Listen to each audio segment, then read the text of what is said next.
Gold medal वाली बहू। सपना के पिता एक गरीब किसान थे।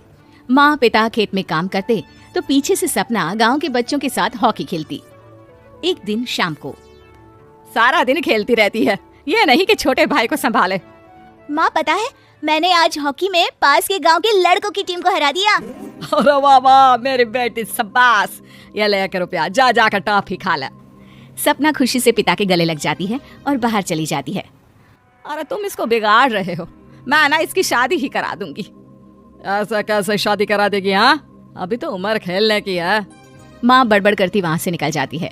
लेकिन शाम को उन लोगों के घर कुछ लोग आते हैं। अरे राम सुखिया, जरा ये तो बतलाओ सपना के बारे में क्या सोचा है? अरे क्या सोचना है मास्टर जी, पढ़ रही है, जितना पढ़ सकती है पढ़े, फिर शादी करवा देंगे, कोई अच्छा सा गांव का ही लड़का देख लेंगे। अरे तुम तो उसके पिता हो, तुमको कुछ नहीं पता? माँ घबरा जाती है। अरे का मास्टर जी, का पता नहीं, का हो गया? हम तो इनसे पहले ही बोल रहे थे कि लड़की की जात है, संभाल लो। अरे भाभी जी, आप भी ना कभी अच्छा भी सोच लिया करो। अरे सपना क्या खेलती है हॉकी, बड़े से बड़े आदमी भी नहीं जीत पाते हैं उससे। कल गांव में एक टीम आ रही है, लड़कियों की हॉकी खेलने उसे भेज देना, वहाँ शायद कुछ बात बन जाए। अरे ना ना मास्टर जी, कोई खेल वेल नहीं करवाना है हम लोगों को, वो भी शहर के लोगों के साथ तो बिल्कुल भी ना। शहर के लोगों को ना कोई भरोसा नहीं होता मास्टर जी। अरे कैसी बात कर रही हो सपना की माँ, बुरा आदमी तो हर जगह मिल जाएगा, उसके लिए शहर का और गांव का। हाँ हाँ मास्टर जी, हम लोग तैयार हैं, कल आ जाएगी सपना वक्त से। माँ के लाख मना करने पर भी पिता सपना को हॉकी टीम के लिए भेज देते हैं। शाम को सपना वापस आती है, लेकिन लट के मुंह से।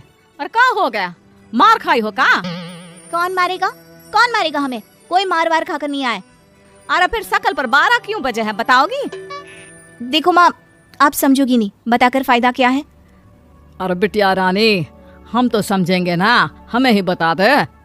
सपना पापा के गले लग जाती है। पापा, मैं ना सिलेक्ट हो गई हूँ भारत की हॉकी टीम में खेलने के लिए। अरे वाह, ये तो बहुत ही खुशी की बात है मेरे बच्चे। फिर मेरी गुड़िया काहे परेशान है? पापा, मुझे दिल्ली जाना पड़ेगा आगे की प्रैक्टिस के लिए। माँ जो सारी बात सुन रही होती है जोर से चिल्लाती है। एक पैसा नहीं है मेरे पास, समझे? कुछ नहीं दूंगी। शादी के लिए लड़का फाइनल भी कर दिया है, कल्ले का बेटा, वो शादी कर लेगा तुमसे। सपना पिता की ओर देखती है। अरे देख सपना, खेलने दिल्ली जाना है तो सिर्फ इसी शर्त पे कि आकर कल्ले से बेटे से चुपचाप शादी कर लेगी, बोल। अरे ठीक है ना, कल्ले का बेटा तो बहुत ही समझदार है, सरकारी नौकरी है उसकी, मान गया वो तो सपना शादी कर लेगी। सपना भी धीरू जो कि कल्ले का बेटा था उसे जानती थी। वो मन ही मन सोचती है कि शादी तो वैसे भी होनी है, लेकिन माँ की ये शर्त मान गई तो जीवन जीने का एक मौका तो जरूर मिलेगा। हाँ, मुझे मंजूर है। हाँ, तो कल मैं उन लोगों को बुला लूं? पिता और सपना दोनों एक दूसरे को देखते हैं। अब माँ ठीक है ना, बुलाने की क्या जरूरत है, वो लोग पसंद कर रहे हैं ना मुझे, वही ठीक है। बस आप तो मेरा दिल्ली का बैग पैक कर दो। सपना दिल्ली जाती है, दिल्ली टीम के लिए खेलने के लिए। सपना खूब अच्छा खेलती है और गोल्ड मेडल जीत कर आती है। जब वो गांव आती है तो उसका जोरदार स्वागत होता है। हर कोई सपना सपना चिल्ला रहा होता है। और सपना के पापा, तुम्हारी बेटी ने तो गांव का नाम रोशन कर दिया है। गांव की तरफ से तुम लोगों को गांव में पक्का मकान और सपना को परिषद में पक्की नौकरी देने के लिए हम तैयार हैं। अरे वाह वाह, पक्का मकान, ये तो बहुत अच्छी बात है, लेकिन सपना की नौकरी नहीं चाहिए हमें। हाँ, कैसी बात कर रही हो सपना की माँ? लड़की की नौकरी रहेगी तो अपने पैरों पर खड़ी रहेगी, किसी के आगे झुकने की जरूरत ना पड़ेगी। अरे चुप रहो, हम तो नौकरी ना करते हैं, पर मजाल है कि किसी के आगे झुके हो। ना ना, हमारी बेटी नौकरी नहीं करेगी। पिता लाख समझाते हैं लेकिन माँ नहीं मानती। और फिर वो दिन भी आ जाता है जब सपना को अपने कहे अनुसार लड़के से शादी भी करनी पड़ती है। ससुराल में। ए बहू, तू रोज रोज सुबह कहाँ जाती है? घर का सारा काम निपटा कर कहाँ भागती है? माँ का घर तो पास ही है, वहीं निकल जाती है क्या?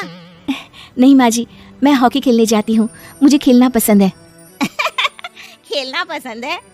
अरे कैसी बात कर रही है बहू, शादी के बाद तो कोई लड़की खेलती फैलती नहीं है, वो घर का काम काज देखती है।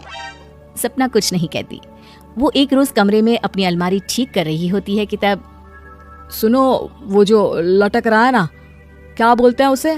मेडल। सपना पति की बात सुनकर खुश हो जाती है, उनके पास जाती है। मैं सोच ही रही थी कि तुमने कभी पूछा क्यों नहीं। ये मेडल है, मैंने जीता है। पता है, हॉकी में बड़ा मैदान, बहुत से लोग, 2 टीम और फिर शुरू होता है जुनून। पता है, लगता है जैसे बस जिंदगी यही है, खेलते रहो, भागते रहो, दौड़ते रहो और लक्ष्य को पालो। सुनो ना, मैं ना भारतीय टीम के लिए खेलना चाहती हूँ। माँ, यहाँ तो आ जरा।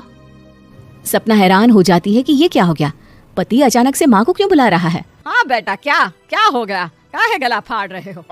माँ, ये सपना क्या कह रही है? अरे बीवी तो बोलती ही रहती है बेटा, लेकिन क्या हो गया, चिल्ला क्यों रहे हो? ऐसा क्या बोल दिया इसने? माँ ये बोल रही है कि इसको खेलना है भारतीय टीम के लिए। सपना डर जाती है। नहीं माँ जी, मैंने कहा कि मैं चाहती हूँ कि वो मैं बोला था ना, शादी के बाद कोई खेलता नहीं, घर का काम काज देखता है, लेकिन फिर भी। नहीं माँ जी, ठीक है, मैं घर का काम देखूंगी, कल से मैं खेलने भी नहीं जाऊंगी, माफ कर दीजिए। सपना पति की तरफ देखती है जो माँ की तरफ देख रहा होता है।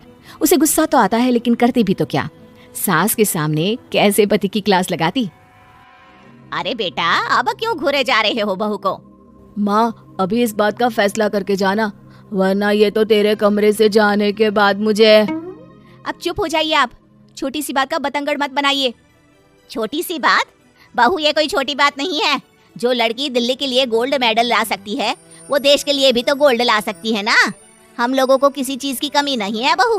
घर का काम तो कोई भी कर लेगा, लेकिन देश का नाम रोशन करने के लिए सपना चाहिए। जा बहू, तेरी ट्रेनिंग का सारा इंतजाम तेरे पति ने कर दिया है। जा खेल और देश का नाम रोशन कर।